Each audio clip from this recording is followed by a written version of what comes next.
Welcome, everyone, to our Ask the Experts Young Leaders Showcase Gender Perspectives in the HIV Response. My name is Daria Vesting. I manage the programmatic youth work at the International AIDS Society, and I'm really happy to be here with this amazing panel. Zanele, could you introduce yourself, please? Okay, I'm Sanele Ngulube, and I'm a youth advocate and also a sexual reproductive health rights defender in Zimbabwe. And I'm happy to be engaging with you all today. Thank you. Thank you, Zanele. Goodness, can you introduce yourself? Hi, everyone. My name is Goodness Ode. I'm a public health professional and a researcher. I am also an IAS Youth Hub Seed grantee from 2024 cohort, and I'm glad to be here. To start off, we want to look at the global landscape for HIV prevention. So what we know now is that 40 million people are living with HIV globally, and we had 1.3 million new HIV acquisitions in 2023. Relating to our topic today, we have seen that there are gender disparities in HIV rates and also in access to HIV services, especially for women, particularly in sub-Saharan Africa. So now we want to look at women and girls. So we have seen and we know that women and girls are disproportionately affected by HIV, especially in the region that I just mentioned. And we have 78% of new HIV acquisitions among adolescent girls and young women. And this has occurred in Western, Central, Eastern, and Southern Africa. And we have seen that in the new HIV acquisitions, these are 3 times higher than those of boys and young women. And there are certain factors that can be attributed to this, which include biological vulnerability, the gender inequality, limited access to education. Just to expatiate a little bit more on this, we all know that the biological vulnerability, gender inequality, they limit and the limit to access, they affect especially women in our communities. Also, we know that the female reproductive system is more susceptible to HIV transmission, and we have gender-based power imbalances, which often prevent women from negotiating for safer sex practices in relationships, be it in stable relationships, be it amongst married people or any general relationship. So now we want to talk about gender-based violence and HIV, and we have seen that gender-based violence is one of the leading drivers of HIV acquisition, especially amongst women. So there is really a direct link between between gender-based violence, especially against women, and HIV vulnerability. So you may notice that experiencing physical or sexual violence, it actually increases women's vulnerability to HIV due to probably unprotected sex and lack of autonomy over their bodies and also over their health. Also, in many cases, women who actually experience violence, they are less likely to seek HIV testing, treatment, and also prevention services due to many reasons, such as fear or stigma, or also fear of retaliation and many other reasons. So with this, there is really a great need for integrating services to address both those issues, like combining HIV prevention services with gender-based violence support services. And by so doing, this can actually improve the outcomes for affected women and communities. Well, just to talk a little bit about the barriers to HIV services that women and girls face, especially in our communities. So usually, and in many cases, there is stigma and discrimination. So this is fear of being judged or ostracized, which prevents many women from seeking testing and treatment services, especially after maybe experiencing violence. Also, the limited decision like we have noticed that limited decision-making powers which exist in women. So usually the cultural norms often limit women's ability to make decisions about sexual and reproductive health. Just to give a practical example of one of the social norms that happen, especially in our African communities, the side. So when a woman is getting married, usually she is being told that, she gets told that your body no longer belongs to you. Even the womb that you have, it no longer belongs to you, but to your husband and the husband's family. These are usually the norms, cultural norms, the societal norms that exist in our communities, which are actually barriers to women to women's access to HIV services. So in that case, women, they tend to have limited decision-making power in relationships in terms of their sexual reproductive health and also their bodies.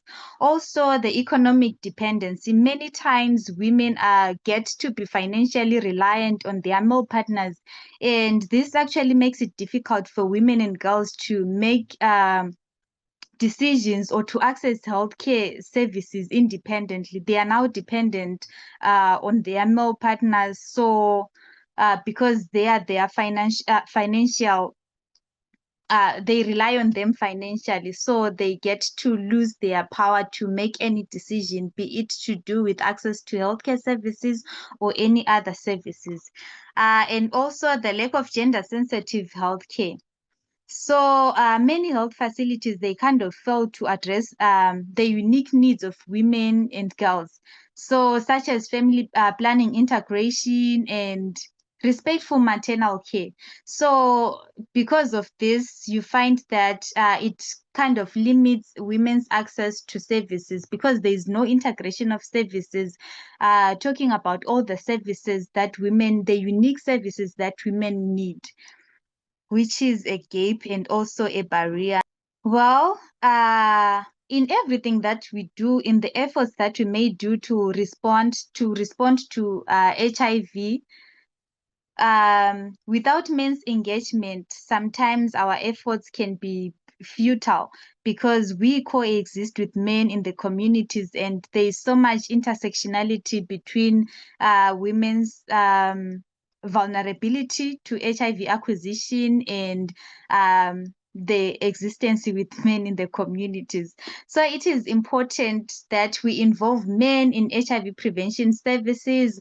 Also, it's important that we address the harmful gender norms with men in the communities, because if we can actually address like the gender norms, the masculinities, and all those norms that discourage also men from seeking healthcare and discussing HIV openly, and also this can actually lead to delaying diagnosis and HIV treatment. So if we can actually encourage male partners to support HIV testing and treatment, this can mean or it's more likely to increase the chances of women to adhere to treatment, to access services, and also to lead for healthy and fulfilling lives as women. And this actually improves the outcomes for both partners or the both parties in terms of HIV response. There is also intersectionality of gender identity, sexual orientation, and HIV vulnerability. And we have seen that in many cases, the LGBTQ community has faced certain barriers in terms of access to services, including HIV prevention, treatment, and care services.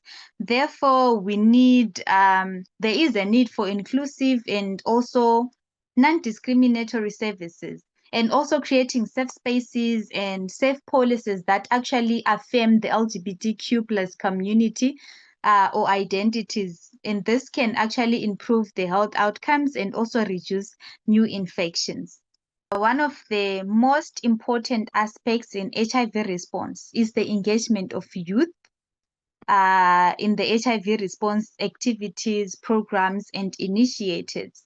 So engaging young people, especially young women, as partners and also as leaders, it can actually help in the HIV response.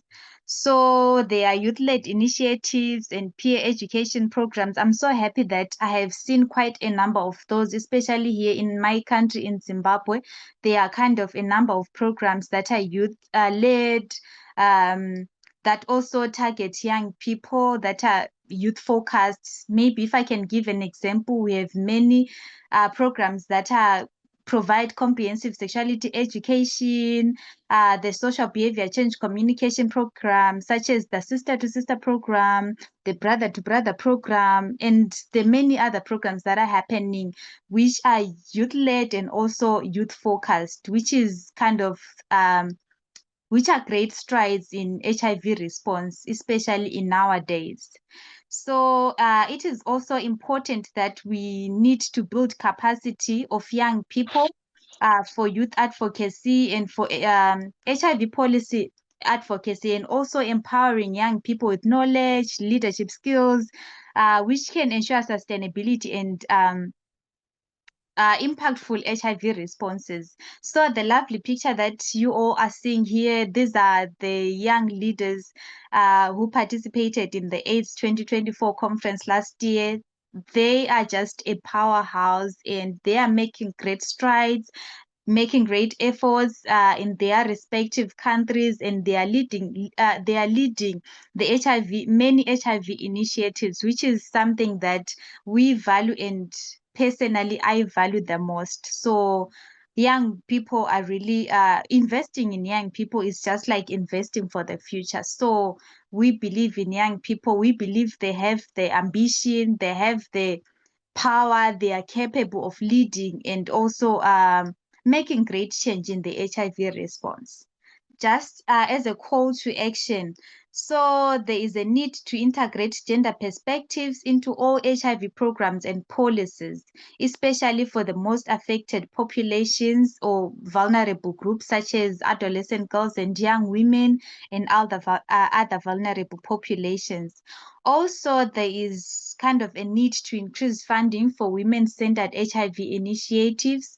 Also, yes, to use in intersectional lanes to promote gender equality in HIV response, and also to empower women and girls in decision making, also in leadership, and also giving them opportunities and creating safe and supportive environments for young people. And it is important to empower young women and also girls in decision making, and also providing leadership opportunities and legal protections which enable women to actually take control of their health and also make decisions about their future. Thank you. I'll hand over to the next speaker. Really sets a good scene to integrate that global perspective to a local intervention I led as an IAS Youth Upseed grantee last year. So the Gambia Ship project is a project that was centered on enhancing access to youth-friendly sexual and reproductive health education, including HIV prevention, information and services, specifically to young mothers living in the Central River region of the Gambia. And this project was conducted over 6 months, which is what my duration of my grants pilot was.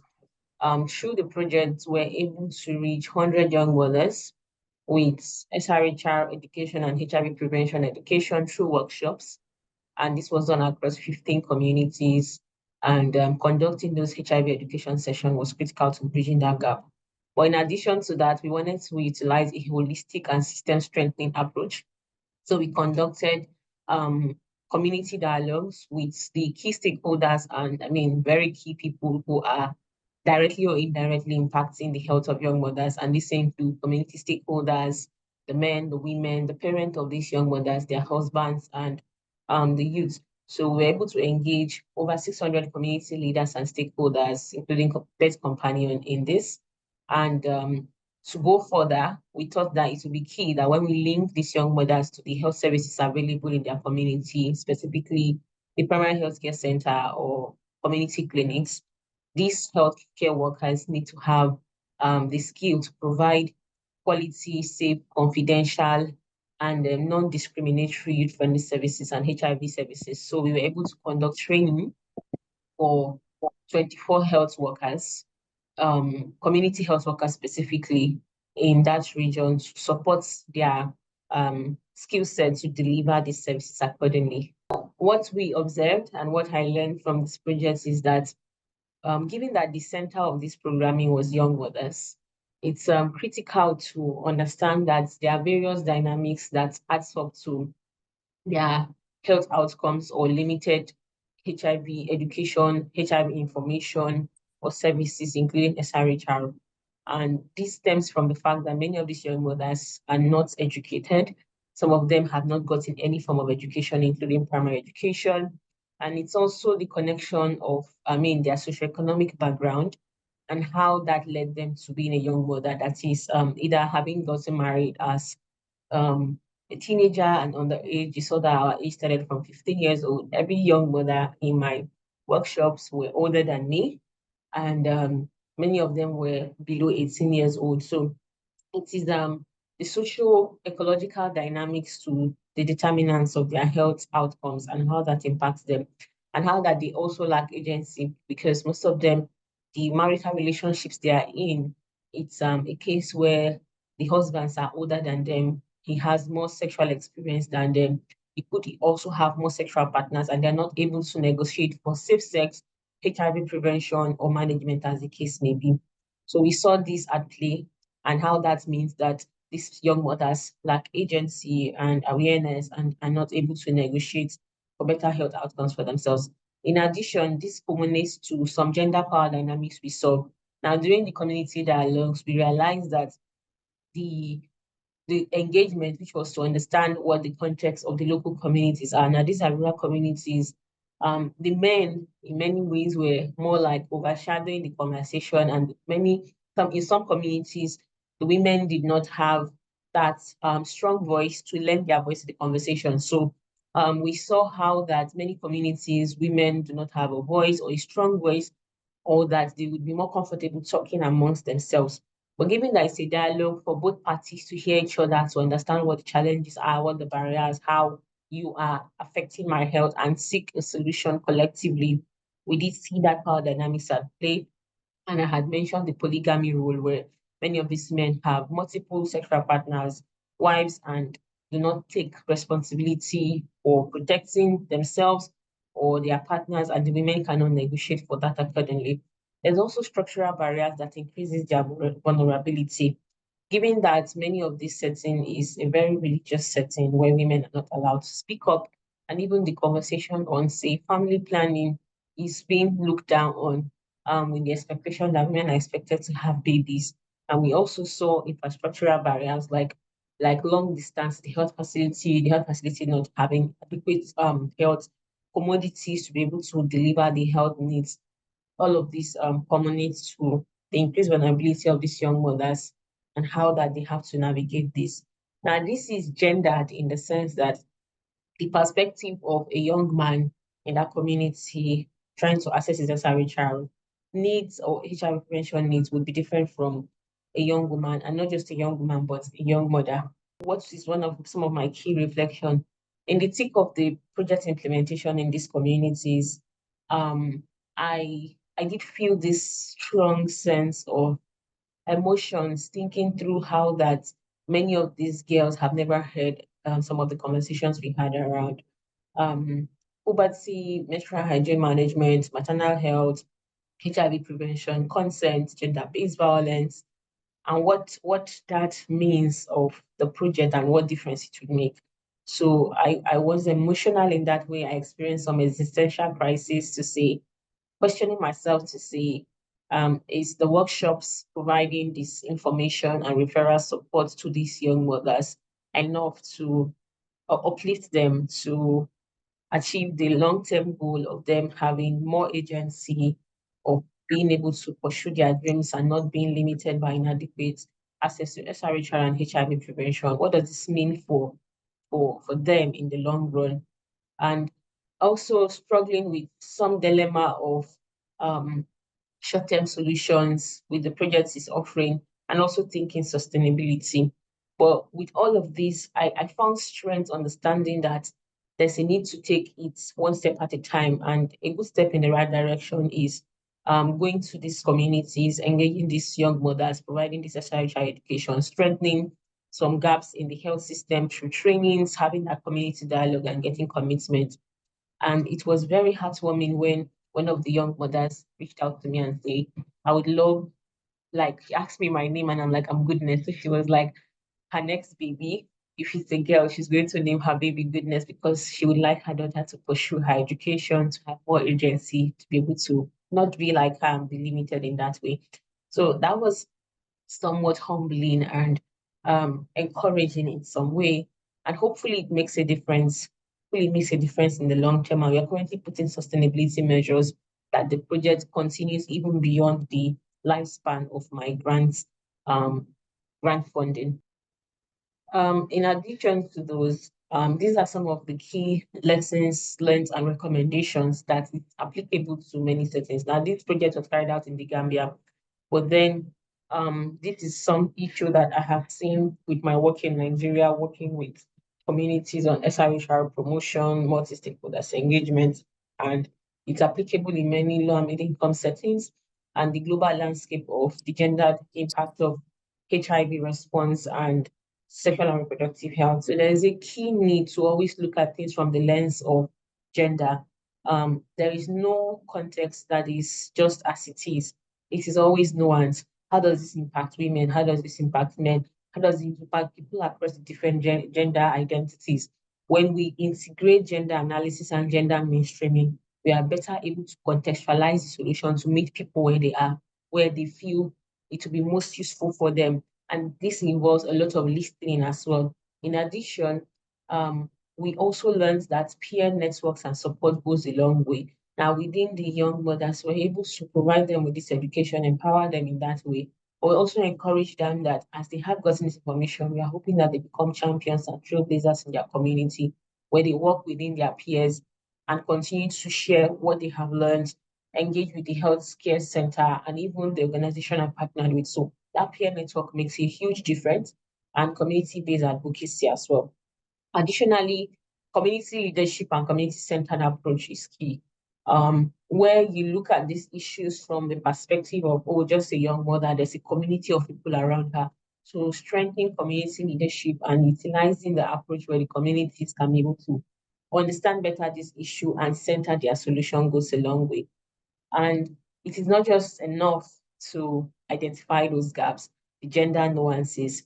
There should be an intentional effort to address those gaps in a holistic, community-centered, people-centered approach, where the people who are most affected are at the center of the intervention, the women, the girls, and as the case may be in the countries where you are. So that intentionality, no matter how little, it makes a difference to do something about it, not just say, oh, these are the issues, what can we do about it, should be the next step, and actually doing something. So in conclusion, I would say that, again, we should just think through the different sectors and different areas that there's a comprehensive approach to addressing gender dynamics and gender impact of the HIV issues. And as that means in the context where you are, I am super proud of the great resilience I saw with my young mothers during the project, how that from them being in a place of not really feeling they can be able to take ownership of their health, that information has empowered them in a way that they are able to take those steps. And I'm super proud of that for them and for myself and my team. And again, just highlighting that community-centered engagement and health system strengthening approach was super, super key. And I hope that you are able to look at things from a holistic perspective in the work that you do. And in the long term, I do see the potential that economic empowerment and expanding educational opportunity would make for this project. And we're working around that, hoping that we can get as much support to sustain this impact. Thank you so much for having me. Hi, everyone. I didn't have the chance to open the camera, but I would like to do it now. I'm really glad to meet everyone, and I hope that we will keep in touch And I just want to also take this opportunity to thank AAS. You know, like when I participated for my first time last year at the IAS, and I understood the power of connection, and it's really important that we stay in touch with the young people who just joined, and with young people with whom I made connections, friends. We're now working on a paper that covers HIV, SRH regarding the global south. So just imagine how great it is to be connected, and how great is such platforms as IAS to be connected, to connect young leaders who work on the sphere. So I'm going to now also speak about what we do in our organization, YPeer, and gender perspective and HIV response. First of all, what is YPeer? YPeer, it's a youth-led network that was once pioneered with the support of the United Nations Population Fund. But later we're operating on our own, and we have members across the world. In Central Asia, it's the region I'm coming from, the Arab states, the Eastern Europe, the Asia Pacific. We work primarily on prevention of HIV/AIDS, gender-based violence, sexual and reproductive health and rights, and meaningful youth engagement. We use the peer-to-peer methodology that I'm quite sure many of you are familiar with, and we believe in its effectiveness towards educating our peers from the vulnerable communities, from the marginalized communities on this theme. So this is shortly about YPeer. If you would love to reestablish or reactivate YPeer in your country, or you have a YPeer in your country and you would love to join this movement of being trained, how to train the other young people on the topic of HIV, SRHR, just reach out to me later. So regarding the Central Asia, if you're not be familiar, it's a countries that probably many of you have heard like as stun countries. Unfortunately, there is such like a stereotype. So it's Kazakhstan, Tajikistan, country I'm coming from, Turkmenistan, Kyrgyzstan, Uzbekistan, Afghanistan. So this is the Central Asia region. And Central Asia has the unique great potential, and we do work on HIV prevention. But the issue is that we're not so well represented at international level, at international stage. And now as activists who started to, who continue the demand change, the resilience, and who started to access the international platforms, we started questioning many agendas that covers SRH, HIV. How come you organize international meetings, spaces, without the presence of such a big region, without the presence of its voice? In regards with the situation with HIV in Central Asia, the UNAIDS and of course other leading UN agencies on this theme, they made reports, and so far in 2023, it might be combined with Eastern Europe, like eco-region, Eastern Europe and Central Asia. They were new, 140 40 new cases of HIV in the region. 94% of new accusations in 2022 were among key populations. Only 59% of people living with HIV know their status, and only 50% receive treatment. In Tajikistan, 32% of people living with HIV reported avoiding healthcare due to stigma. And as you know, the stigma is one of the greatest, is one of these issues that prevents people to take treatment, and that brings the barriers to access the HIV services. In Kyrgyzstan, nearly 50% of people who inject drugs reported avoiding healthcare for the same reason. And what do we see as an advocates, the solution for this? First of all, we don't want to list the traditional, we just wanted to raise this issue and to to be the voice for other youth advocates. We see the issue, besides what's happening at national, regional level, we see the issue in international level. We see that we should decolonize, deinstitutionalize the international agendas and how they are structured.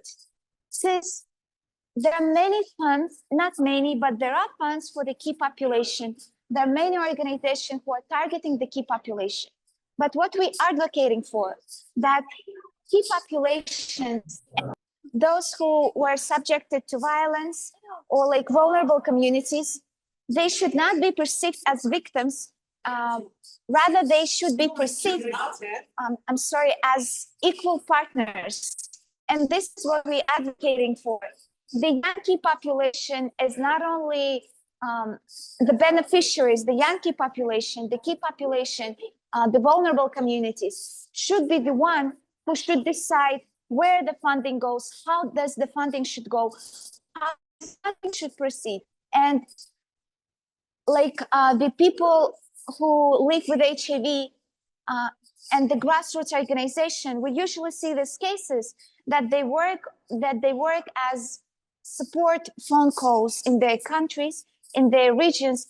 While we do not underestimate and highly appreciate such work, we also see the potential and the urgent need to involve the people, not just to the 3-day conference and for the performative, like not performative, but like for the sharing the story, impact the stakeholders, but we see them and we see us, the grassroots, as the decision makers of the strategies and of the decision making of the funds. The next slide, please. Since I'm representing now our network YPeer, and I would love to share with you what kind of partnership are we involved in. We're involved in Adolescent and Yankee Population Partnership, and YPeer serves there as the steering committee member. This partnership is preparing an amazing tool. It consists of the youth-led organizations who work on HIV response, as well as with UN lead agencies who work on HIV, and the partnerships work on join the strategic action in the HIV response for adolescent and Yankee population. And our central focus is strengthening the tools available to translate cutting-edge evidence of what works to advance the holistic well-being of the adolescent and Yankee population. And we do it all in the framework of the Legacy Partnership. This is a great initiative, and we aim to ultimately develop this comprehensive toolkit. This is some solutions beside that I have listed that we're advocating for. These are the solutions that I would love to hear. Like when I just started my activism, I started back in my country, then went to regional level and now international level. These solutions are not, they're easy to perceive, but they have really strong impact. And I'm quite sure that considering that today's audience, many young people who just started their career or who are already great advocates, researchers, they're on a way to conquer the world with your agenda. And the solution is for us, for our peers, for my peers, is do not underestimate the communication, do not underestimate the networking.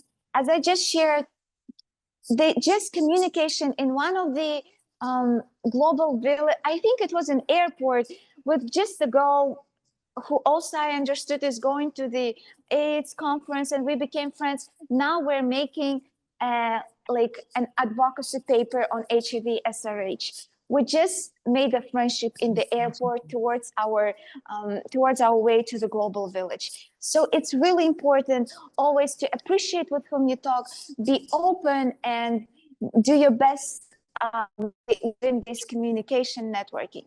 Another important aspect is solution, like a creative recommendation, is be really vocal and like unapologetic and raise awareness on what you do. You do the amazing, great job. If you do the job on the ground level, it's on the grassroots level, you are the one who bringing the impactful and practical change, but it's really important to raise awareness on what you do.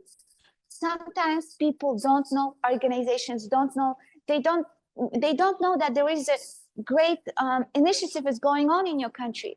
So take this platform as social media, take it as loud as possible about yourself, be vocal, show to the world, decolonize the world, and raise awareness on the amazing work you're doing, on the amazing, your leadership potential. Networking, as I said before, and another aspect is also really important, considering I'm quite sure that this sphere is also full of like health ambitious people. And in the time of this career development or development of this project, it's also really important not to lose this tiny connection bond between each other, and not to forget to help each other, to support each other, to be right away at any time. And of course, as I shared before, it's important to fund grassroots initiative. It's important to involve grassroots in the decision-making processes of funding. Another aspect is collective ownership of private pharmacy companies, as AIDS 2024 was sharing during its launch event. HIV treatment shouldn't be, no, it's not, it hasn't to be so expensive. It's not a luxury to take a treatment. HIV is like for the young key population, for the key population. And now we see the prices about the HIV treatment. It's beyond adequate prices. And these private companies, pharmacy companies, they're so privatized that neither protests nor advocacy works to take the accountability on the international pharmacy companies that put unbelievable prices to the HIV treatment services, to the vaccines. And what we advocate for, that is really important, is to make this structural change. We believe that it might be possible to make this structural change, to call for the collective ownership of the public resources, such as pharmacy companies, to let key population access the basic vaccines that they have full right to access. And this is, I made many friends. I've met like Daria at the conference. I've met Goodness. I met so many connections, and this is just a reflection of AIDS 24. Like with one of the close friends that I met in the conference, and I hope that your advocacy, your activism would prosper, and I hope we stay in touch. And thank you so much to the speakers who shared the amazing, incredible job that you're doing. And many thanks, Daria, for coordinating this process, for supporting us. Thank you so much. Thank you so much to our speakers for giving their Friday afternoon to sharing their experiences and their expertise with everyone. Later this year, there will be a course coming on gender in HIV. So stay tuned for that if this is something you want to learn more about. Thank you so much, everybody. I hope you have a wonderful start of the weekend and stay in touch. Thanks, everyone.